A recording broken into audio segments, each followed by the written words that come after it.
Hi hello welcome back to Sri Rithvika fashions and vlogs. అందరూ ఎలా ఉన్నారండి? ఈరోజు వీడియో వచ్చేసి హోమ్ మేడ్ కుల్ఫీ అండి. దీనికి కావాల్సిన పదార్థాలు మిల్క్, ఇంకా బాదం, ఇంకా షుగరు. ఫస్ట్ మిల్క్ని తీసుకొని అందులో కొన్ని వాటర్ యాడ్ చేసుకోవాలండి. ఇవి మాకు ప్యూర్ మిల్క్, ప్యాకెట్ మిల్క్ అయితే అంత వాటర్ ఏం అవసరం లేదు. సో మిల్క్ బాయిల్ చేసేసుకొని పక్కన పెట్టుకోవాలి కూల్ అయ్యే వరకు. ఆ వీడియో క్లిప్ అనేది మిస్ అయిందండి, సో అందుకని దాన్ని యాడ్ చేయట్లేదు. ఆ మిల్క్ నెక్స్ట్ ఆల్మండ్స్ తీసుకొని అవి కొంచెం డ్రై రోస్ట్ చేసి పౌడర్ చేసి పెట్టుకోవాలండి. డ్రై రోస్ట్ చేసేటప్పుడు ఇంట్రెస్ట్ ఉన్న వాళ్ళు కొంచెం గీ వేసుకోవచ్చు, అది ఆప్షనల్. ఆ పౌడర్ ఇంకా షుగర్ తీసుకొని ఈ పాల్లో యాడ్ చేయాలండి. బాగా యాడ్ చేయాలి. యాడ్ చేసిన తర్వాత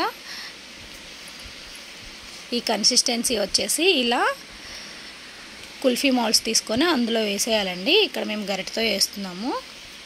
ఇవి మనము ఓన్లీ బాదం అనే కాదండి, ఇంకా కాజుతో కానీ లేకపోతే సేమియా కానీ అలా అయినా చేసుకోవచ్చు, ఎవరిష్టం వాళ్ళదండి. ఇందులో ఒకవేళ షుగర్ కాకపోయినా బెల్లమైనా యూస్ చేసుకోవచ్చు. అంటే పిల్లలకి షుగర్ ఎక్కువ పెట్టొద్దు అంటారు కదా, సో అలా అండి, ఎవరి ఇంట్రెస్ట్ వాళ్ళది. బయట కొనే ఐస్ క్రీమ్స్ కన్నా ఇవి చాలా బెటర్ అండి. పిల్లలు బయటకు వెళ్ళినప్పుడు ఐస్ క్రీమ్ కావాలని ఏడుస్తారు కదా. బయట కొనిచ్చే బదులు ఇలా ఇంట్లోనే చేసుకుంటే పిల్లలకి హెల్దీ, అందులో వాళ్ళకి తిన్న ఫీలింగ్ ఉంటుంది కదా అండి. అందులో వీళ్ళకి చేయడానికి కూడా ఇంట్రెస్ట్ ఉంటుంది. ఇక్కడ మా పాప నేను చేస్తానని చెప్పేసి చేస్తుంది చూడండి. ఇలా అన్నీ అందులో వేసేసిన తర్వాత అన్ని క్యాప్స్ పెట్టేసుకోవాలండి. పెట్టేసుకున్న తర్వాత అన్ని క్యాప్స్ టైట్గా ఉన్నాయో లేవో ఒకసారి చెక్ చేసుకోవాలి. ఇక్కడ ఆ పాలు ఇలా దాని మౌల్స్లో వేసేటప్పుడు పైన పాలు పడ్డాయండి, అవి కొంచెం వాటర్తో క్లీన్ చేస్తున్నాను. ఇలా క్లీన్ చేసేసుకొని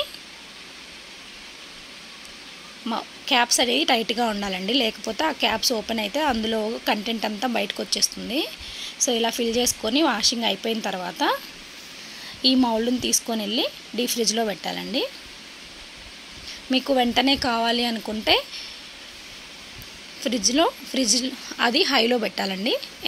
మ్యాక్సిమం ఎంత ఉంటే అంత హైలో పెడితే ఒక 2 అవర్స్లో ప్రిపేర్ అయిపోతాయి. ఇవి తీసిన తర్వాత 2 అవర్స్ అయిపోయిన తర్వాత వీటిని వెంటనే అలా ఓపెన్ చేయకూడదండి.